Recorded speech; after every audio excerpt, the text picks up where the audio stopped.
वो कौन रोता है वहां इतिहास के अध्याय पर, जिसमें लिखा है नौजवानों के लहू का मोल है प्रत्यय किसी बूढ़े कुटिल नितज्ञ के व्यवहार का, जिसका हृदय उतना मलिन जितना कि शीर्ष वलक्ष है, जो आप तो लड़ता नहीं कटवा किशोरों को मगर आश्वस्त होकर सोचता, शोणित बहा लेकिन गई बचलाज सारे देश की। और तब सम्मान से जाते गिने नाम उनके, देशमुख की लालिमा है बचे जिनके लुटे सिंदूर से। देश की इज्जत बचाने के लिए यह चढ़ा जिनने दिए निज लाल है। इस जाने देश का लज्जा विषय तत्व है कोई कि केवल आवरण उस हलाहल से कुटिल दुराग्नि का, जो कि जलती आ रहे चिरकाल से स्वार्थ लोलुप सभ्यता के अग्रणी नायकों के पेट में जठराग्नि सी। विश्व मानव के हृदय निर्द्वेष में मूल हो सकता नहीं दुराग्नि का।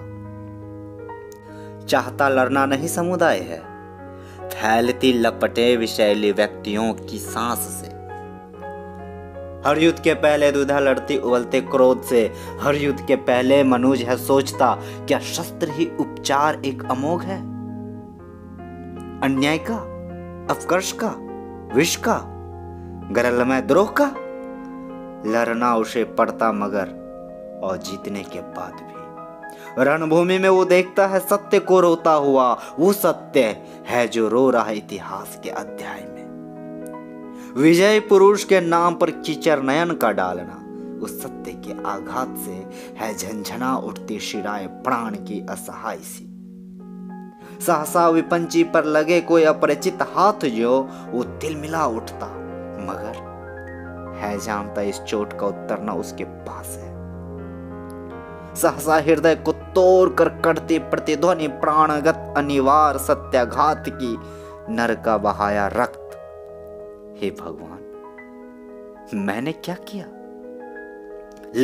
लेकिन मनुष्य के प्राण शायद पत्थरों के हैं बने।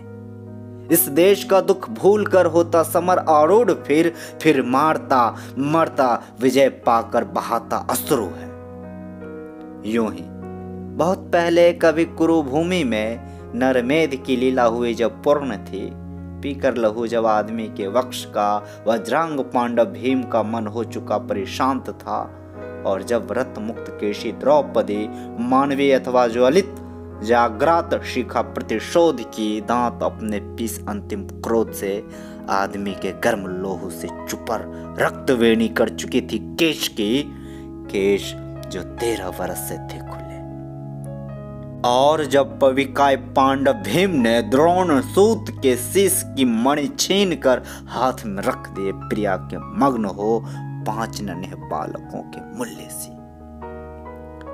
कौरवों का श्राद्ध करने के लिए या कि रोने को चिता के सामने, शेष जब था रह गया कोई नहीं, एक वृद्धा एक अंधे के सिवा। और जब तीव्र हर्ष निनाद उठकर पांडवों के शिविर से घूमता फिरता गहन कुरुक्षेत्र की मृत भूमि में लड़खड़ाता सा हवा पर एक स्वर निस्सार सा लौट आता था, भटक कर पांडवों के पास ही जीवितों के कान पर मरता हुआ और उन पर व्यंग सा करता हुआ, देख लो बाहर महासुनसान है, सालता जिनका हृदय में, लोग वे सब जा चुके। हर्ष के स्वर में छिपा जो व्यंग है, कौन सुन समझे उसे। सब लोग तो अर्धमृत से हो रहे आनंद है, जय सुरा की सनसनी से चेतना निस्पंद है।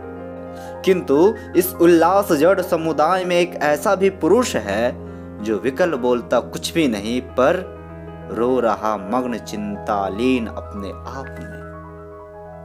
सत्य ही तो जा चुके सब लोग हैं, दूर ईर्ष्या द्वेष हाहाकार से मर गए जो, वे नहीं सुनते इसे। हर्ष का स्वर जीवितों का व्यंग है। स्वप्न सा देखा सुयोधन कह रहा, ओ युधिष्ठिर सिंधु के हम पार हैं, तुम चिढ़ाने के लिए जो कुछ कहो, किंतु कोई बात हम सुनते नहीं। हम वहां पर हैं, महाभारत जहां दिखता है स्वप्न अंतः शून्य सा, जो घटित सा तो कभी लगता, मगर अर्थ जिसका अब न कोई याद है। आ गए हम पार, तुम उस पार हो। ये पराजय या कि जय किसकी हुई? व्यंग पश्चाताप अंतरदाह का, अब विजय उपहार भोगो चैन से। हर्ष का स्वर घूमता निस्सार सा, लड़खड़ाता मर रहा कुरुक्षेत्र में, और युधिष्ठिर सुन रहे अव्यक्त सा, एक रव मन का कि व्यापक शून्य का। रक्त से सींच कर समर की मेदिनी हो गई है लाल नीचे कोस भर, और ऊपर रक्त की खरधार में तैरते हैं अंग रथ गजबाजी के। किंतु इस विध्वंस के उपरांत भी शेष क्या है? व्यंग ही तो भाग्य का चाहता था प्राप्त मैं करना, जिसे तत् वो करगत हुआ या उड़ गया। सत्य ही तो मुष्टिगत करना जिसे चाहता था, शत्रुओं के साथ ही उड़ गए हुए तत्व मेरे हाथ में व्यंग पश्चाताप केवल छोड़कर। ये महाभारत वृथा निष्फल हुआ। उफ, ज्वलित कितना गरलमय व्यंग है। 5 ही असहिष्णु नर के द्वेष से हो गया संहार पूरे देश का। द्रौपदी हो दिव्य वस्त्रालंकृता, और हम भोंगे असहम राज्य।